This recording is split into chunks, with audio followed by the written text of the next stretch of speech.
सम्पूर्णलाई नमस्ते। म चाहिँ एउटा देशको स्वतन्त्र नागरिकको हिसाबले बोल्दैछु।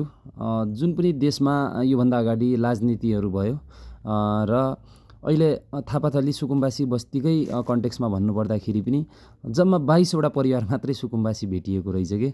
अनि नेपालमा अब योभन्दा अगाडि कम्युनिस्ट एनजिओ आइएनजिओ होइन, अभियन्ताहरू भयो, परिचालित जेएनजी अभियन्ता, भारतीय अतिवाद होइन, धार्मिक व्यक्तिहरू देखि लिएर सबै तपाईँको कथित सामाजिक होइन संस्था पुराना अनि दलहरूको जग्गा भएकालाई कसरी कथित सुकुम्बासी बनाएर होइन सरकारी जग्गा ओगट्ने लगायतका रहेछन्। यस्ता हजारौँ हुकुमबासीहरू पशुपतिनाथका मन्दिर परिसरमा पनि छन्। सरकारले ती सबै हटाउँदैछ होइन।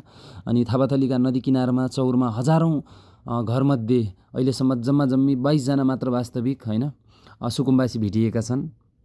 जब सरकारले स्क्रिनिङ जाँच विधि गर्ने भन्यो, जग्गा र सम्पत्ति भएका धेरैजना टाप भएका छन्। त्यहाँ चाहिँ यी नक्कली सुकुम्बासी खडा गर्नमा धेरै एमाले नै रहेछ। तीमध्ये एमालेका नेता शङ्कर पोखरेलले पनि निकै चिन्ता व्यक्त गरेका छन्। उनीमाथि अनुसन्धान हुने अवस्था पनि देखिएको छ। एमाले नक्कली सुकुम्बासी बनाएर राखेको धेरैजना आफ्ना घर घर र जिल्लाहरू अहिले गएका छन् र जान थालेका पनि छन्। अनि केही परिचालित जेएनजी अगुवा उचालेका नक्कली सुकुम्बासी पनि भागिसकेका छन्। अहिले एनजिओ आइएनजिओ र केही जेएनजीलाई आएको विदेशी पैसा र जुन सुकुम्बासी देखाएर सधैँ खाने गरिन्थ्यो त्यसैसँग जोडिएका नक्कली सुकुम्बासी पनि घर घर फर्किएका छन्। थापाथली चौरमा नगन्य मात्र सुकुम्बासी रहेका प्रहरीले जनाएको छ।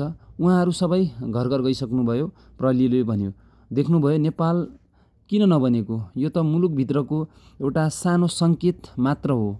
नेपालका यस्ता लाखौँ क्षेत्रमा कम्युनिस्ट राजनीति, कथित जेएनजी अभियन्ता र पुरानो राजनीतिक शक्तिले कसरी ध्वस्त बनाएका रहेछन्। नेपाल सुन्दर थियो, यही 36 वर्षमा कुरूप बनाइयो। यति बुझौँ अहिले। धन्यवाद सम्पूर्णमा।